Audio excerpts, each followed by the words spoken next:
Good afternoon, everyone. Welcome back to Let's Get Movie podcast. In a terms of healthy body, I consider to look at it as a factory, but it's only efficient as its chief operating officer. And when it comes to a complex world of biocellular signaling, there is no one I trust more to guide us than our guest here today. Returning to the show for the third time already because the science is moving that fast and her insights are that deep as well. Incredible Ariel Jarvis here. But Ariel is also a nutritional scientist, holistic practitioner, and the visionary founder of Vitality Wellness World. She has also dedicated her career to moving beyond that surface level of health and using very advanced tools like bioenergetic scanning and targeted peptide protocols to help people find the root cause of their burnouts and injury as well. Ariel doesn't just look at symptoms. I think she looks at the instructions that your body is sending, but or just failing to send it. So all the way to the cells. So Ariel, welcome back to the podcast. It's a real pleasure to have you back here for the third round here already. Thank you so much, Ivan. And I'm very, very excited for today. We're going to have some really good knowledge to share. Definitely, definitely. So let's start with the basics here.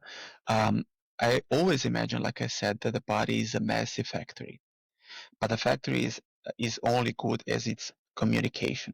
So the proteins are the heavy machinery here, but the peptides, on the other hand, are the specific in their work orders. So as you said previously in our podcast, that they are short chain amino acids and they act as the software for our body.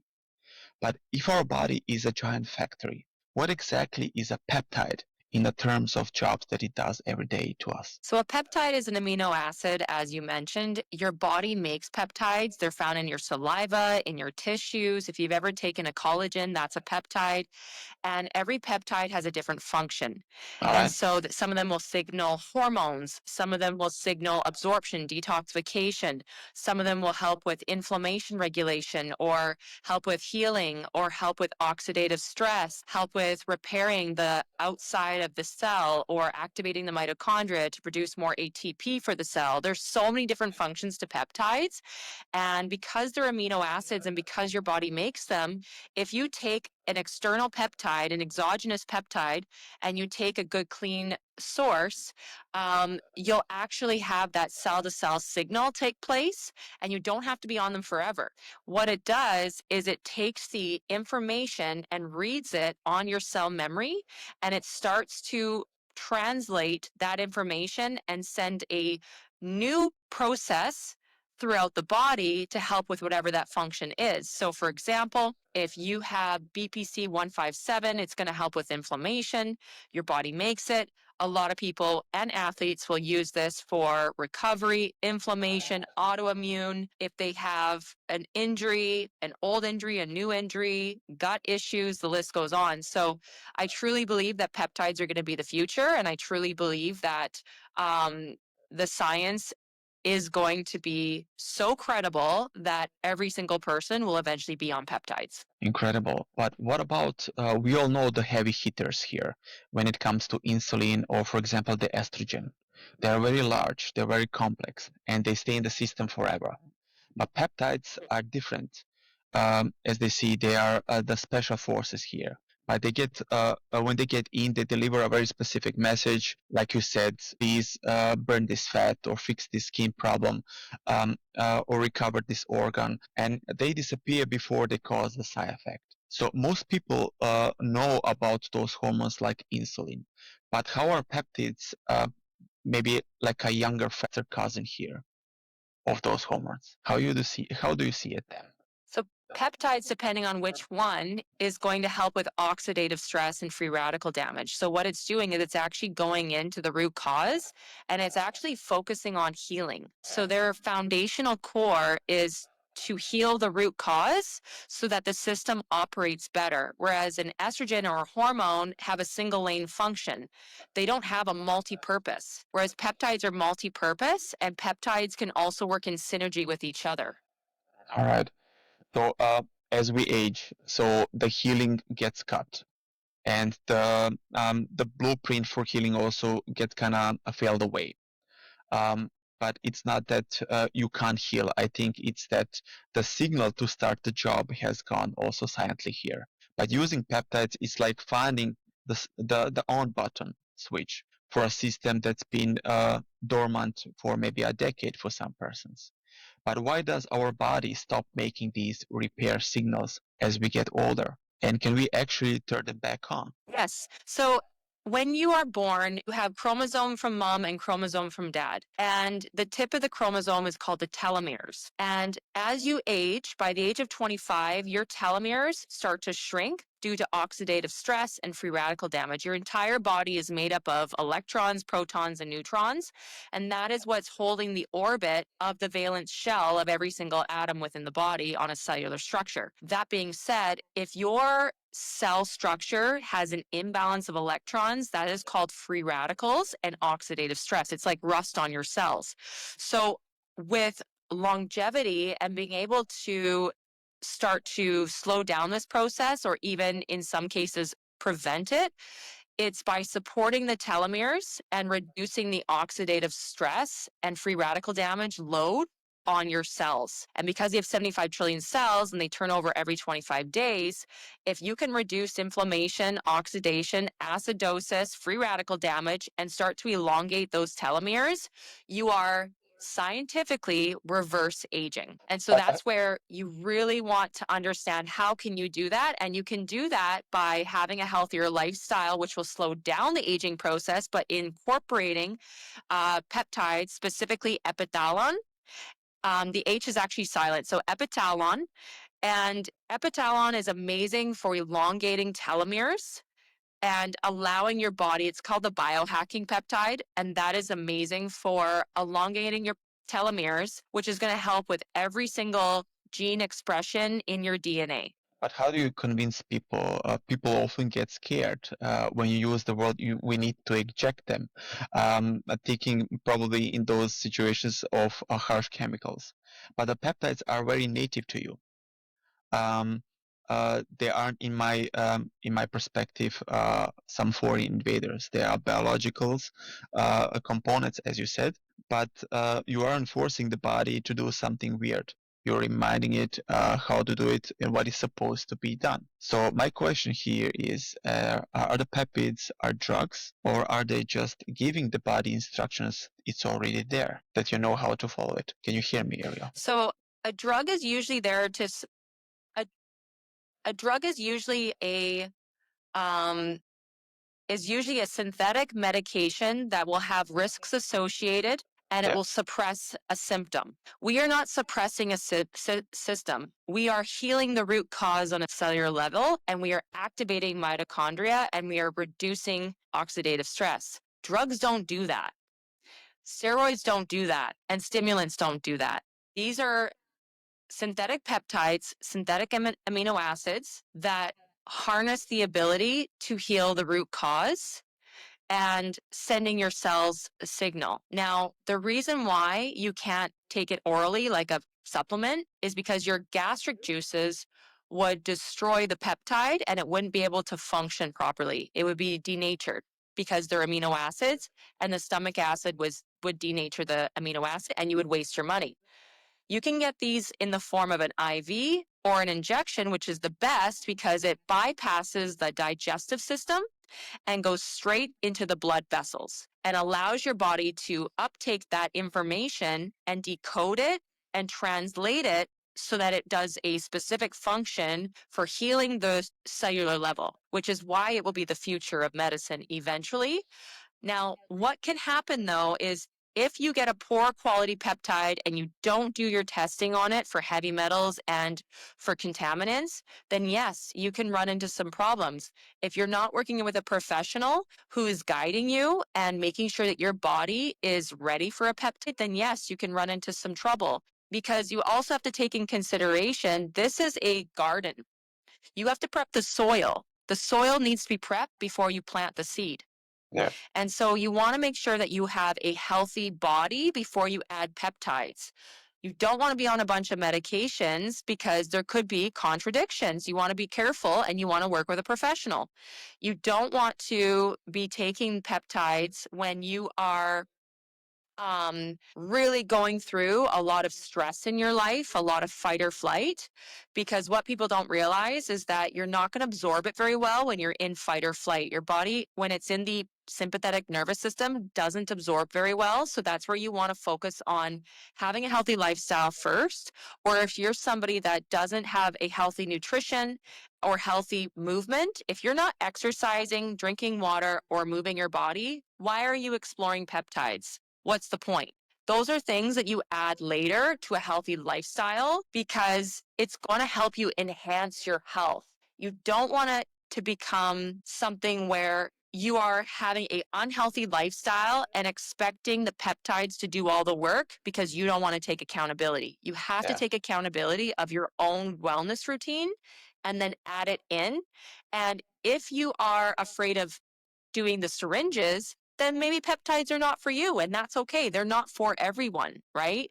So peptides are for people that want to take them. No one should force you to take peptides, and you should only take them if you want to. So that's where I think education is so important, and education is key.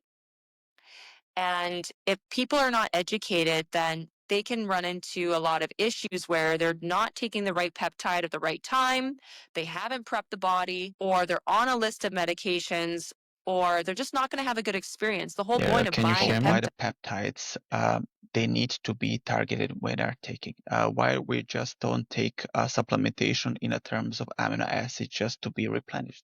Can you explain this? What do you mean? Sorry, I don't understand the question. No, about the peptides. Why the peptides, when taken, has to be targeted? You know, a specific one. For example, you need to take one peptide to, for example, BPC 157 to have like the gut repair or just inflammation uh, um, um, uh, properties to be healed, or when you want to take some peptide to recover a specific organ, or even to for example, the peptide for collagen peptides, you know, what they need to be targeted, why it is so specific that each peptide needs to take a specific role here. So peptides all have a different function. Yeah. And so if you have a healthy lifestyle and you're still having problems, then adding a peptide, say for shingles or for arthritis or for weight loss, then if you take one, it has a specific function and you can target, which is really great to allow you to dial in your health. But I would never recommend someone explore peptides until they have a healthy lifestyle because you don't want to take peptides with a poor lifestyle because then they contradict. You want it to work with your body, not against your lifestyle. So if you're someone that eats fast food all the time and things like that, and you don't exercise and you have poor gut health, well, maybe your gut health is because of your lifestyle. So a peptide is not going to fix that.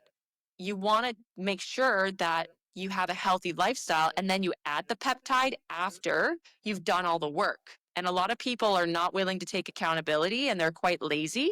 And so a peptide is not recommended for everybody because you're not going to see the same results as someone else who, say, has a healthy lifestyle, drinks water, goes to the gym, eats, meal prep, doesn't eat junk food. They're going to have a better experience on the peptide versus someone who has really unhealthy habits. Yes, but I believe that peptides, I mean, on a cellular level, they just don't go aimlessly in our body.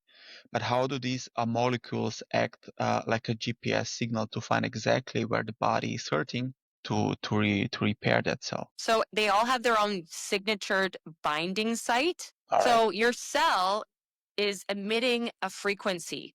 And when there's a frequency of the peptide and the frequency of your cell, there's a specific binding type. And that binding site will be really strong or really weak. So it's going to be like a magnet where it's going to really draw it in and it's going to work really well, or it's going to be a really poor signal, like a poor signal. And what people don't realize is that the connection, the strength of the connection is actually based on how healthy your cells are. And your cells require water, trace minerals, protein from your diet, and essential fatty acids, omega 3 and 6. And if you don't have that in your diet, you're going to have a weak signal. It's called a weak cell signal, and it's not going to signal and draw in the peptide as well. So it'll be a weaker experience. If someone is super vibrant and super healthy and they have those variables in place, when they take the peptide, it works really fast and they see amazing results. So it has everything to do with the magnetic field on your cells, which has everything to do with how healthy your cells and your body is. Also called BPC 157. So, but maybe known to our public as a Wolverine molecule. But it doesn't just mask the pain, as you said. So it triggers the growth of new blood vessels to reach those areas like tendons and ligaments that usually have some problems or maybe even poor blood flow, like you said. But it's like sending those construction crews to bridge that gap that is maybe closed for for years. Uh, we've heard a lot of times of healing from the inside out, also from your standpoint of view, which I admire. But how does a peptide like BPC 157 actually connect the dots and localize injury back together? Great question. So it is specific and it is connecting the ligaments, tendons, and joints. So, for example, if you have an injury with your shoulder and you take BPC 157, Yeah. it is going to match the same cells in your shoulder and it's going to help with rapid healing. And it's 600 times more powerful than stem cells. So, what it does is it identifies those cells and the function, and it recognizes that there's destruction that needs to be fixed, and it goes in and repairs it. And so that they all have their own unique pathway. Every peptide has their own pathway. And so if you take one and you target it, it will actually work on repairing. If someone took BPC for their gut and they had a lot of IBS, colitis, Crohn's, diverticulitis, bloating, it would really help with the lining of the colon because that is what your body is made up of in the colon. The colon, the endothelial cells that line the intestinal wall are made up of BPC 157. So it's going to help with those tissue fibers. It's going to help with creating a new matrix, a new cellular network, and it's going to make it really, really strong. And you're going to have the strength, you're going to have the healing, and you're going to have the connection between those systems repair. And it happens very quickly, which is why a lot of professional athletes will do BPC 157 and a lot of medical doctors will prescribe it. Out here in Canada, you can get BPC prescribed for injury, pain, inflammation, all that kind of stuff. And clients see results within 10 days. It works fast. That's amazing. Many of us have that one weak spot, either like it's a lower back pain or a clicky knee. I know that's the case with me, that maybe physical therapy just won't fix that fix. But often is that's because the structural damage is healed, but the inflammation signal may be still there. Uh, Peptides, on the other hand, breaks those cycle by maybe restarting the actual cellular repair here. But for someone with a bad knee injury or even a sore back pain for years, why do peptides work when physical therapy or even pills fail so many times? What do we do wrong here when we, Because yeah, sorry, what do we wrong Because, here? yeah, because you're doing something that's not going to be able to provide the right outcome. So if you do physical therapy, it's not going to go in and repair and it's not going to create new cells. It's not going to improve the old cells. It's not going to help with cellular connection. All it's going to do is support the fascia. All it's going to do is help with alignment, but it's not going to do anything in terms of regrowing or building the building blocks to repair. Amino acids are building blocks. And so when you take a medication like a painkiller, all you're doing is suppressing the energy of the nerve so that you don't feel the sensory response. So a medication is not going to heal the situation, it's just going to suppress the pain. Physical therapy is not going to heal the situation, it's going to help with elongation, alignment, stretching. When you take an amino acid, which is a building block, and you take it in a localized area like your knee or your back, and you do it over time, it's sending a signal to regrow and to help with new development of that area, whether it's ligaments, tendons, joints, supporting the bones, supporting the cartilage, bringing down the inflammation, water reduction. It's going to help with water retention. There's so much because that is what that peptide specifically is. That's what its job is to do. All different peptides have a different role, a different function, and a different job. And when you set it in motion, it activates. Um, but on the specific level, for example, here, as you said, the painkillers just numb the problem, but the recovery per se is maybe the ultimate metric here of the youth. Young children, they heal much more faster, maybe within the hours or days. An older individual, adult, maybe take 4 weeks. But to heal that cells to maybe be on a specific matter of how should I say have the joy that of life. But can we actually manipulate the timeline of recovery, making the body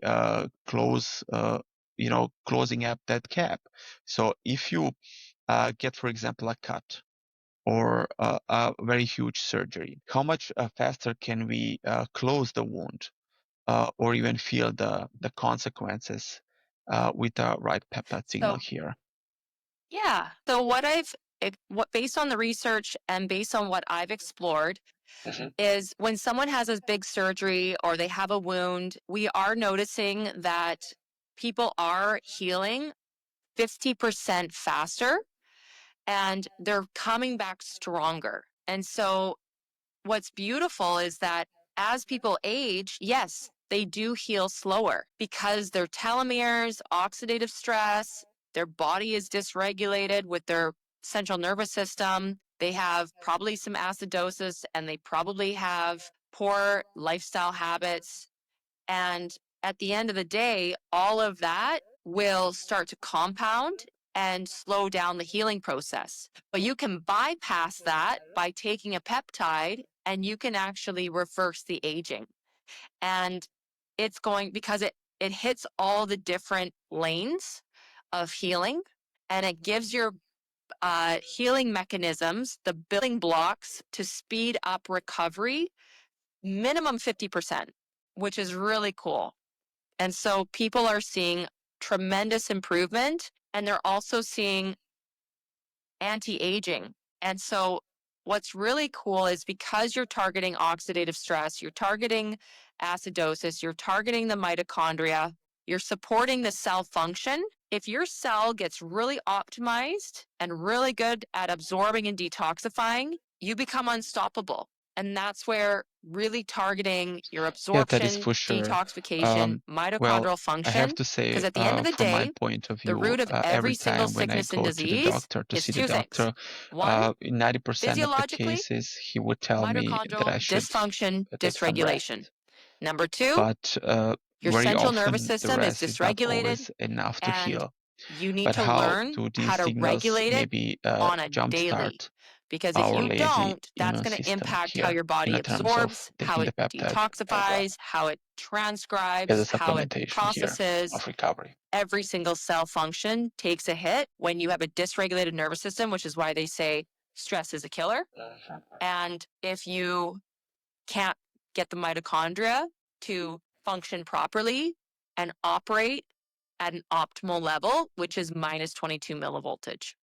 And so oxidative stress over time will reduce the capacity for the mitochondria, which leads to health issues, sickness, disease, cancer, and different symptoms. And that is because the nucleus, the center of the cell, is not functioning. Okay.